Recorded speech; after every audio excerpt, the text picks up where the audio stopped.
সবাইকে। আজকে আমি আপনাদের সাথে শেয়ার করব এইরকম একটা চিকেন বিরিয়ানির রেসিপি। আপনারা বাড়িতে এরকম একদম পুরো Kolkata style perfect chicken biryani বানিয়ে নিতে পারবেন। দেখুন এখানে আলু চিকেন সব কিছুই কিন্তু খুব ভালো করে ওয়েল কুকড হয়েছে। আলুটা আমি আপনাদেরকে ভেঙে দেখিয়ে দিচ্ছি, দিয়ে একটু দেখা। আলুটা দেখুন, আলুটা কিন্তু একদম খুব ভালো করে সিদ্ধ হয়ে গেছে, কোনো রকম চাপ দেওয়া ছাড়াই আলুটা ভেঙে চলে আসছে। আর মাংসটাও খুব ভালো করে সেদ্ধ হয়ে গেছে দেখুন। আর অনেক সময় কি হয়, মাংসটা একটু হার্ড হয়ে যায়, কিন্তু আমার মাংসটা দেখুন একদম ভেতর থেকে খুব সুন্দর জুসি আছে। আর রাইসগুলো পুরো একদম ঝরঝরে। প্রথমে আমি এখানে নিয়ে নিয়েছি মাংস যেটাকে আমি ম্যারিনেট করে নেব। এখানে 3.5 কেজি চিকেন আছে, যেটা কিন্তু প্রত্যেকটার পিসই 150 গ্রামের উপরে। তারপরে আমি এর মধ্যে অ্যাড করে দিচ্ছি আদা রসুনের পেস্ট। এটা প্রায় 5 টেবিল চামচ মতো আদা রসুনের পেস্ট এখানে আমি নিয়েছি। আর তারপরে আমি এখানে দিয়ে দিচ্ছি হলুদ গুঁড়ো।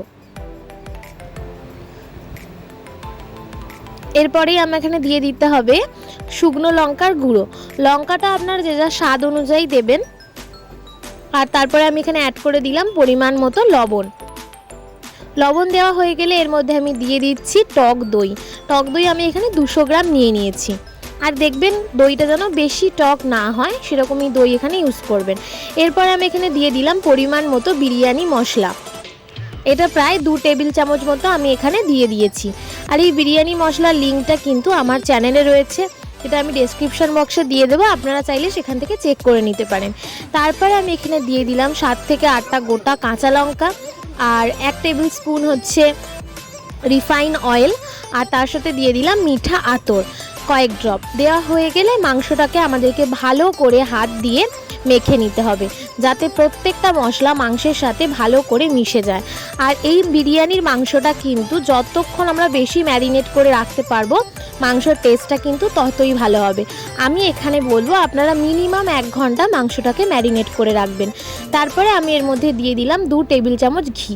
তারপরে মাংসটাকে আমি এক সাইডে ঢাকা চাপা দিয়ে রেখে দিলাম। এবারে আমাদের দ্বিতীয় স্টেপ, আলুটাকে রেডি করতে হবে।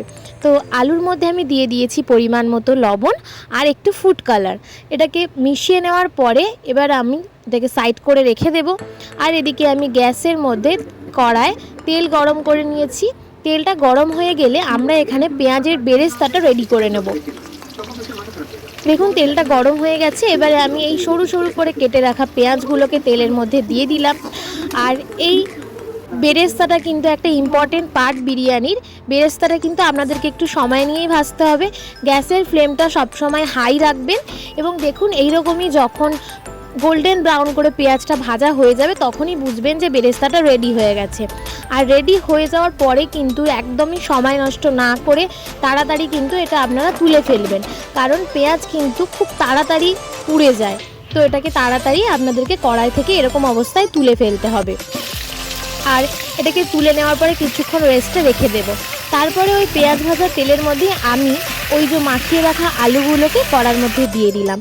এটাকে আমাদেরকে প্রথমে ভেজে নিতে হবে এবং তারপরে এটাকে আমরা সেদ্ধও করে নেব। আর দেখুন এদিকে বেরেস্তাগুলো খুব ভালোভাবে রেডি হয়ে গেছে।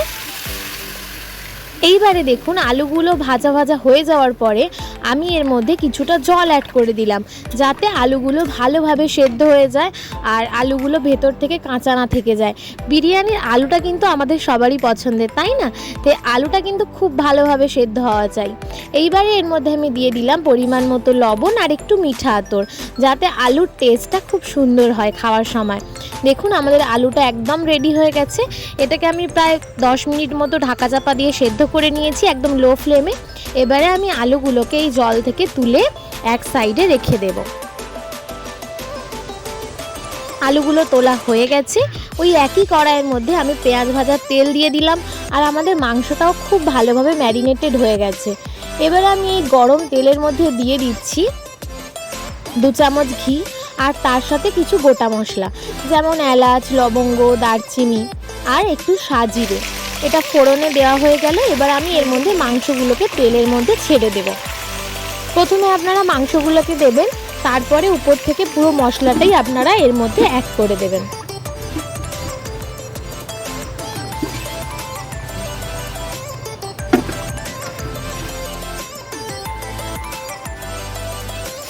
আর যেহেতু মাংসটা আমি প্রায় 1 ঘন্টার মতো ম্যারিনেট করে রেখেছিলাম, সেহেতু মাংসটা কিন্তু কুক করতে বেশি সময় আমাদের লাগবে না।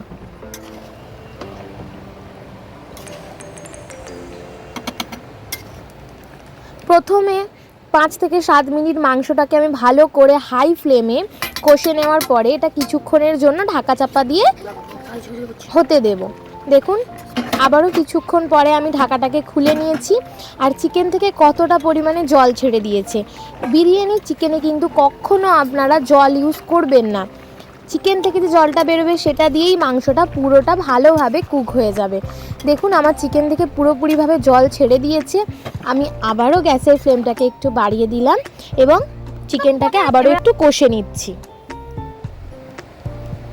এবারে এর মধ্যে আমি অ্যাড করে দিচ্ছি পরিমাণ মতো চিনি, জাস্ট স্বাদটাকে ব্যালেন্স করার জন্য। একেবারেই চিনিটা বেশি দেওয়া যাবে না, জাস্ট 1 চিমটি। এবারে আমি এর মধ্যে অ্যাড করে দিলাম পরিমাণ মতো বিরিয়ানি মশলা। দেখুন মাংসের চারদিক থেকে কত সুন্দর তেল ছেড়ে দিয়েছে। এই তেলটা দেখলেই আপনারা বুঝতে পারবেন যে মাংসটা কিন্তু একদম ভালো করে কষা হয়ে গেছে।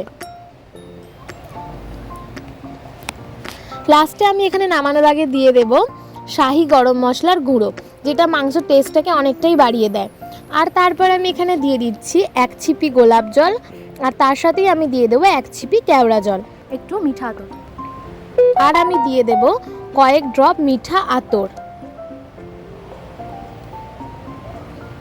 ব্যাস, এবারে আমি যে বেরেস্তাটা বানিয়ে রেখেছিলাম, আমি এখানে প্রায় 1 কেজি পেঁয়াজের বেরেস্তা বানিয়ে রেখেছিলাম, সেখান থেকে 1/4 আমি এই মাংসের মধ্যে অ্যাড করে দিলাম।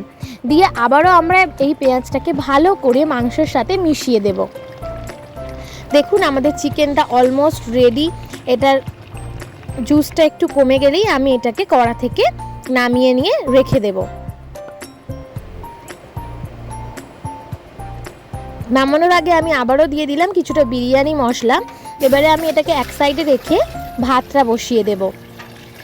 তো আমি এখানে হাঁড়ির মধ্যে দিয়ে দিয়েছি পরিমাণ মতো জল। আপনারা কিন্তু জলটা একটু বেশি রাখবেন, কারণ যেহেতু এই চালগুলো অনেকটা বেড়ে যায় সেহেতু জলটা একটু বেশি রাখবেন। তারপরে আমি এখানে জলের মধ্যে দিয়ে দিচ্ছি কিছু গোটা গরম মশলা, যেমন এলাচ, বড় এলাচ, দারচিনি, লবঙ্গ, জয়িত্রী, তেজপাতা 2টো, আর তার সাথে একটু রিফাইন তেল, যাতে চালগুলো একে অপরের সাথে লেগে না যায়। আর আমাদের চিকেনটাও একদম রেডি। এবারে দেখুন জলটা এখানে প্রথমে আমাদেরকে ফুটিয়ে নিতে হবে। জলটা ফুটে যাওয়ার পরে এখানে আমি 3.5 কেজি মতো বাসমতি চাল নিয়েছিলাম, সেটাকে আমি হাঁড়ির মধ্যে দিয়ে দেব। আপনারা কিন্তু চালটা জল ফোটার আগে কোনোভাবেই দেবেন না, যখন দেখবেন জলটা ফুটে গেছে তারপরেই আপনারা চালটা দেবেন। আর চাল দেওয়ার ঠিক 10 মিনিট পরে আমি হাঁড়ির ঢাকাটা খুলে দেখুন এখানে চালগুলো খুব সুন্দরভাবে ফুটে সেদ্ধ হয়ে গেছে। আর চাল দেওয়ার পরে কিন্তু গ্যাসের ফ্লেমটাকে মিডিয়াম করে দিতে হবে। যদি আপনারা গ্যাসের ফ্লেমটাকে হাই রাখেন তাহলে কিন্তু চালগুলো একে অপরের সাথে ধাক্কা লেগে চালগুলো কিন্তু ভেঙে যেতে পারে। তাই মিডিয়াম ফ্লেমেই আপনারা 10 মিনিট এটাকে ফুটিয়ে নেবেন। আর যখন দেখবেন যে ভাতটা 80% কুক হয়ে গেছে, তখন আপনারা এর মধ্যে দিয়ে দেবেন পরিমাণ মতো লবণ।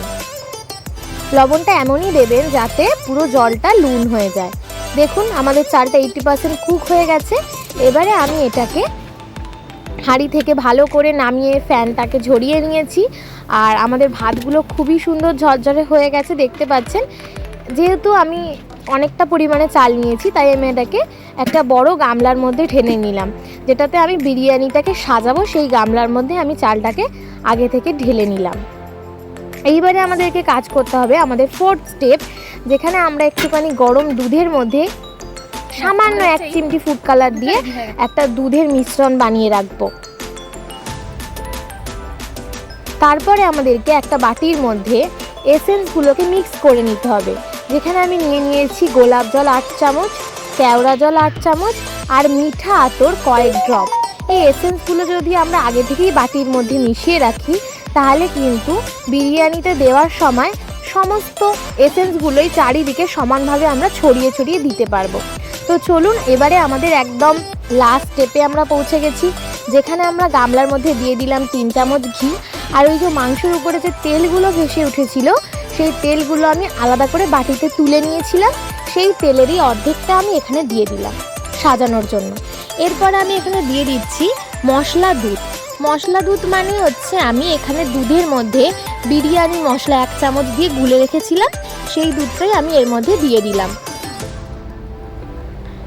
এরপরে এখানে আমাদেরকে দিয়ে দিতে হবে আমরা যে চিকেনগুলো করে রেখেছি, সেই চিকেনের পিসগুলো উইদাউট গ্রেভি আমরা এর মধ্যে দিয়ে দেব।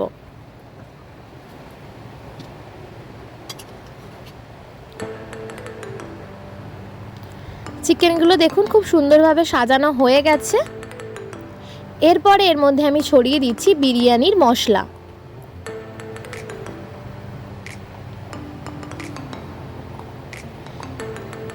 বিরিয়ানির মশলা দেওয়া হয়ে গেলে উপর থেকে আমি দিয়ে দেব গরম ভাত।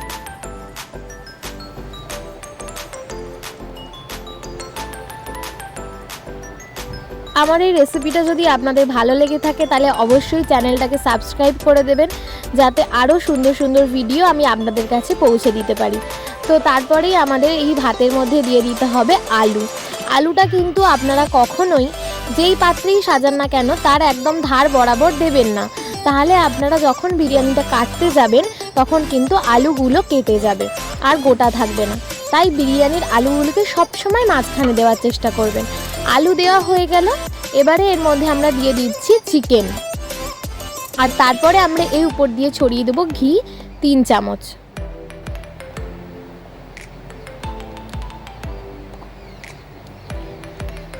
ঘি দেওয়া হয়ে গেলে উপর থেকে আমি আবারও দিয়ে দিচ্ছি বিরিয়ানি মশলা 3 চিমটি পরিমাণ। বিরিয়ানি মশলা যেহেতু প্রত্যেকটা স্টেপেই আমাদের ইউজ হবে, তাই এটা কিন্তু বেশি করে দেবেন না, অল্প অল্প করে প্রত্যেকটা স্টেপেই দেবেন। এইবারে আমরা এই যে এসেন্সটা মিক্স করে রেখেছিলাম সেটাকে হাত দিয়ে ভালো করে স্প্রিঙ্কেল করিয়ে করিয়ে পুরো ভাতের মধ্যেই ছড়িয়ে দিলাম, যাতে কোথাও বেশি কোথাও কম না হয়ে যায়। এরপরে যে বেরেস্তাটা বানিয়ে রেখেছিলাম দেখুন কত সুন্দর কুরকুরে ক্রিস্পি হয়েছে। তো সেই বেরেস্তাটাকে আমি এর ভাতের উপর থেকে পুরোটা ছড়িয়ে দিচ্ছি। আবারও তার উপর থেকে আমাদেরকে দিয়ে দিতে হবে গরম ভাত, আর নিচে আমরা যে স্টেপটা করলাম সেই একই স্টেপ আমাদেরকে আরও 2 বার করতে হবে। কিছুটা ভাত সমান করে এই পুরো ছড়িয়ে দেওয়ার পরে এর উপরে আমাদেরকে আবার দিয়ে দিতে হবে আলু। আলুর উপর থেকে আবার আমরা চিকেনটাকে সাজিয়ে দিচ্ছি, আর সেই যে মাংসের তেলটা অর্ধেক ছিল নিচে দেওয়ার পরে সেই তেলটা এবারে পুরোটাই আমরা এই ভাতের মধ্যে দিয়ে দেব।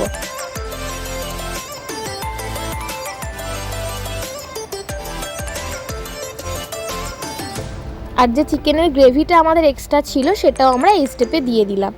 এরপরে আমরা বেরেস্তার এর মধ্যে ছড়িয়ে দিলাম, আর দিয়ে দিলাম ওই এসেন্স মিক্স, অর্থাৎ কেওড়া জল, গোলাপ জল আর মিঠা আতর দিয়ে যেটা বানিয়ে রেখেছিলাম সেটা। আবারও এর মধ্যে আমি দিয়ে দিচ্ছি ঘি। তার উপর থেকে যাবে আমাদের বিরিয়ানি মশলা 2 চিমটি। আবারও এই চিকেনের উপর দিয়ে দিচ্ছি আমি লাস্ট যতটুকু ভাত বেঁচেছিল সেই পুরো ভাতটাই আমি এর মধ্যে দিয়ে দিলাম, আর লাস্টে বেঁচে থাকা এসেন্স মিক্সটাও আমি পুরোটাই এর উপর দিয়ে ছড়িয়ে দেব। এটাই আমাদের ফাইনাল স্টেপ, আর আমরা এর উপরে কিছু করব না। তো তারপরে দেখুন যে ফুড কালার দিয়ে যে দুধটা বানিয়ে রেখেছিলাম সেটাও আমি কিন্তু এর মধ্যে দিয়ে দিলাম। আমি এখানে ফুড কালার ইউজ করেছি দুধের সাথে, আপনারা চাইলে এখানে কেশর দেওয়া দুধও ইউজ করতে পারেন। তারপরে দিয়ে দিলাম সেই মশলা দুধটা, আর এর উপর থেকে আমি ছড়িয়ে দেব ভালোভাবে বিরিয়ানি মশলাটা। আপনারা যদি বাজারে কেনা যে বিরিয়ানি মশলা পাওয়া যায় তার পরিবর্তে বাড়িতে বিরিয়ানি মশলা বানান, তাহলে দেখবেন বিরিয়ানির টেস্টটা অনেক গুণে বেড়ে গেছে। তো যাই হোক, তারপরে আমি এর মধ্যে দিয়ে দিয়েছি বেঁচে থাকা বেরেস্তা, আর উপর থেকে আমি এখানে দিয়ে দিচ্ছি ঘি।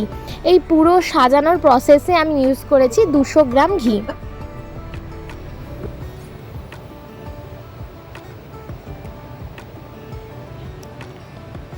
উপর দিয়ে ছড়িয়ে দিলাম অল্প পরিমাণে চিনি। দেখুন আমাদের এখানে সাজানো কমপ্লিট। এবারে আমাকে এটা ঢাকা দিয়ে দিতে হবে। আপনারা হয়তো ভাবছেন যেখানে আমি নিউজ পেপার কেন দিয়েছি, আসলে এত বড় পাত্রের জন্য ঢাকনা তো ছিল না, সেই কারণে নিউজ পেপার দিয়ে এটাকে আমাদেরকে ঢাকা দিতে হয়েছে। পাত্রটাকে তো গরম তার তার মধ্যে প্রথম 10 মিনিট হাই ফ্লেমে, তারপরে 15 মিনিট মিডিয়াম ফ্লেমে রাখার পরে গ্যাসটাকে অফ করে দিয়ে আপনারা আরও 10 মিনিট বা 15 মিনিট এটাকে রেস্টে রেখে দেবেন, আর তারপরে খুলে সার্ভ করে দিন এই রকম সুন্দর চিকেন বিরিয়ানি। বাড়িতে অবশ্যই এটা ট্রাই করবেন আর করে আমাকে জানাবেন কেমন লাগলো। তো আজকের মতো বাই।